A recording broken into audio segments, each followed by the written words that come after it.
Hi guys, welcome to the government services YouTube channel. So guys, आज हम फिर chapter 10 continue करेंगे, that is adjudication and food safety appellate tribunal. So इसमें further हम आज 3 different sections cover करने वाले हैं। So let's start. Section 72, civil court not to have jurisdiction. So जैसे कि पहले भी लास्ट 2 वीडियोस में मैंने बताया कि फूड के केसेस को ट्रायल के लिए, इनके लिए प्रोसिक्यूशन के लिए एक स्पेशल कोर्ट अपॉइंट की जाती है। For example, adjudicating officer appoint किया जाएगा जिसके पास सारी जुडिशियल पावर्स रहेंगी। अगर कोई भी फूड मैन्युफैक्चरर उसकी डिसीजन से खुश नहीं है, वो फूड सेफ्टी एपीलेट ट्राइब्यूनल में अप्लाई कर सकता है। सो यहाँ पे एक स्पेशल कोर्ट बनाई जाती है। एडजुडिकेटिंग ऑफिसर रहेगा, देन प्रिजाइडिंग ऑफिसर रहेगा। सो कोई भी नॉर्मल कोर्ट रहेगी, सिविल कोर्ट रहेगी, वो किसी भी मैटर में दखल अंदाजी नहीं करेगी। यहाँ पे ये क्लियरली कहा गया इस सेक्शन में। So no civil court shall have the jurisdiction to entertain any suit or proceeding in any respect of any matter which an adjudicating officer or tribunal is empowered by under this act to determine, and no injunction shall be granted by any court or other authority in respect of the action taken in under this act. So यहाँ पे clearly कहा गया कि कोई भी civil court दखल अंदाजी नहीं करेगी उस केस में, उस मामले में जहाँ पे एडजुडिकेटिंग ऑफिसर या फिर ट्राइब्यूनल के पास फूड रिलेटेड केस ऑलरेडी चला गया है। सो यहाँ पे क्लियरली बता दिया गया है, राइट। सो सेक्शन 72 बहुत इंपॉर्टेंट है, ध्यान में रखिएगा। So next, section 73, power of the court to try cases summarily. So इस सेक्शन में थोड़ा आप देखेंगे कि एक मैजिस्ट्रेट को पावर्स दी गई है कि वो केसेस को एक समरी वे में, एक मींस एक नॉन जुडिशियल वे में यहाँ पे प्रोसीड कर सकता है। सो देखते हैं सेक्शन में क्या है। Notwithstanding anything contained in the Code of Criminal Procedures, all offences not triable by a special court. अब ये स्पेशल कोर्ट क्या है हम नेक्स्ट सेक्शन में देखेंगे। सो यहाँ पे आपने दो प्रोसेस की ऑलरेडी हमने बात की है। For example, adjudicating officer, then there would be appellate tribunal. अब यहाँ पे तीसरी टर्म आई है special court, right. So special court की हम नेक्स्ट सेक्शन में बात करते हैं। सो यहाँ पे अगर आप देखोगे, notwithstanding anything contained in the Code of Criminal Procedure 1973, all offences not triable by special court shall be tried in a summary way by a judicial magistrate of first class or by metropolitan magistrate. So यहाँ पे ये जो special court, for example कुछ मामलों में special court नहीं बनाई जा सकती, सो वहाँ पे उस डिस्ट्रिक्ट का जो जुडिशियल मैजिस्ट्रेट रहेगा या फिर एक मेट्रोपॉलिटन मैजिस्ट्रेट रहेगा, वो एक समरी वे मीन्स एक स्मॉल लेवल पे इस फूड रिलेटेड केसेस को हैंडल कर सकता है और उसके पास ये सभी पावर्स सेक्शन 262 और 265 से मिलेंगी, right. Provided that in the case of any conviction of a summary trial under this section, it shall be lawful for the magistrate to pass a sentence of imprisonment for a term not exceeding 1 year. Yes. So यहाँ पे ये provided में बहुत important कहा गया है। चाहे वो केस एक समरी वे में हो रहा है, नॉन जुडिशियल वे में हो रहा है, लेकिन मैजिस्ट्रेट के पास पावर है कि वो इम्प्रिजनमेंट की सज़ा दे सकता है उस इंडिविजुअल को जिसने भी फूड में अडल्ट्रेशन की है, उस फूड वेंडर को, लेकिन वो सज़ा 1 साल से ज़्यादा नहीं होगी, right. I hope it's clear. So next section, special courts and public prosecutors. So यहाँ पे अब स्पेशल कोर्ट की हम बात करेंगे। स्पेशल कोर्ट क्यों बनाई जाती है, जब भी फूड का केस आता है क्यों बनाई जाती है, कौन उसको हेड करेगा, राइट। सो क्या प्रोसीडिंग्स रहेंगी उसकी, ये सभी हम बात करने वाले हैं। Very important section.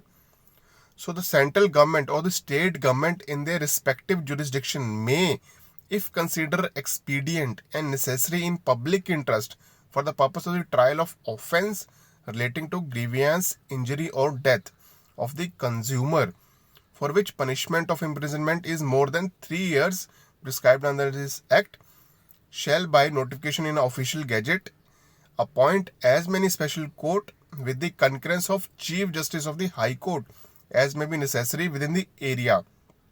So यहाँ पे सेंट्रल गवर्नमेंट और स्टेट गवर्नमेंट के पास पावर है कि वो चाहे तो जितनी मर्जी कोर्ट्स को अपॉइंट कर सकती हैं, स्पेशल कोर्ट को। सो यहाँ पे स्पेशल कोर्ट कब बनाई जाएगी? ये बनाई जाएगी पब्लिक इंटरेस्ट में। किस केसेस में? अगर किसी भी केस में किसी इंडिविजुअल की फूड कंज्यूम करने के कारण grievous injury means very serious injury हो जाती है, he is hospitalised, right, ICU में है, या फिर उसकी डेथ हो जाती है। और इफ यू रिमेंबर, अगर लास्ट वीडियोस में देखा, इन ग्रीवियंस ये जो ग्रीवियस इंजरी और डेथ के केसेस में imprisonment is always more than 3 years। सो जहां भी ये ऐसे केसेस होते हैं और सजा 3 साल से ज्यादा है, सो वहां पे स्पेशल कोर्ट बनाई जा सकती है बाय सेंट्रल गवर्नमेंट और the state government of that respective state. लेकिन यहाँ पे they have to be in coordination with the chief justice of the high court. So chief justice of high court की permission से जितनी भी special court चाहे state और centre बना सकती है, सो डैट उन केसेस को जल्दी से जल्दी ट्रायल किया जा सके और जितने भी कन्विक्ट हैं उनको सजा दी जा सके as per this act. I hope it's clear guys. कोई भी डाउट रहती तो you are free to ask me. आप कमेंट करके वीडियो कैसी लगी ये भी बता सकते हैं, कोई भी डाउट है तो वो भी पूछ सकते हैं, कोई सजेशंस है तो वो भी आप बता सकते हैं। Second point, a special court may on its own motion or on application by public prosecutor. Yes, so यहाँ पे एक नई टर्म आई है पब्लिक प्रोसिक्यूटर की। सो पब्लिक प्रोसिक्यूटर क्या रहता है? सो जो भी वकील गवर्नमेंट अपॉइंट करती है इन दी पब्लिक इंटरेस्ट, सो गवर्नमेंट का जो वकील है उसको पब्लिक प्रोसिक्यूटर कहते हैं। सो यहाँ पे अगर आप देखोगे तो special court on its own motion or an application made by public prosecutor and if it considers it expedient or desirable to do so, sit on any proceedings at any other place in ordinary place of sitting. So actually this point is not that important.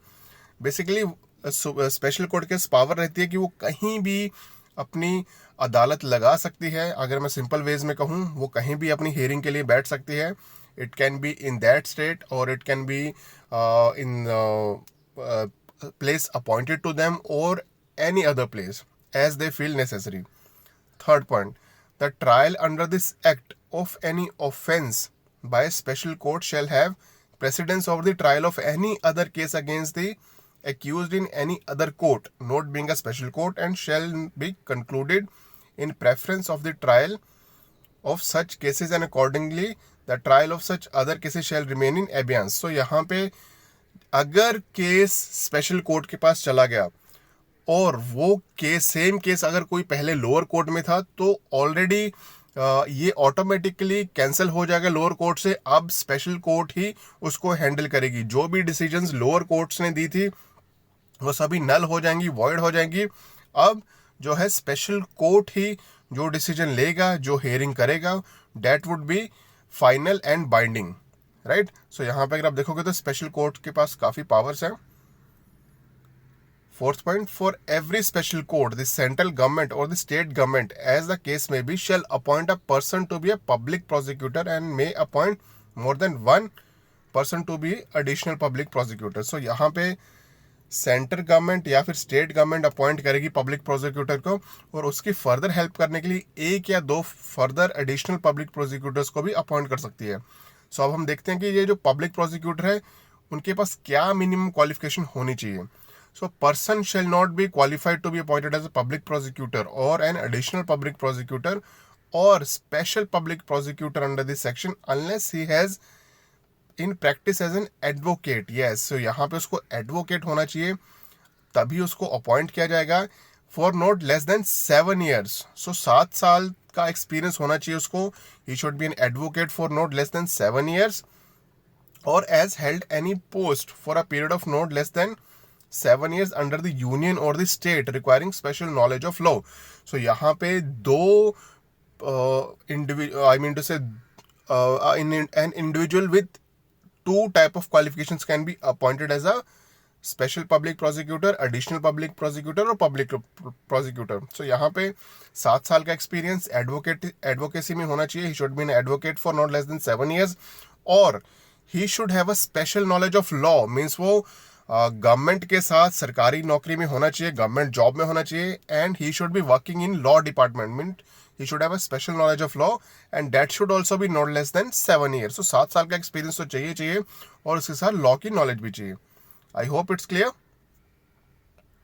So guys ये था आज का lecture. मैंने बहुत ही easy way में समझाने की कोशिश की। अगर कोई भी डाउट है तो just feel free to message me, या फिर आप मुझे इस व्हाट्सएप नंबर पे कांटेक्ट कर सकते हैं।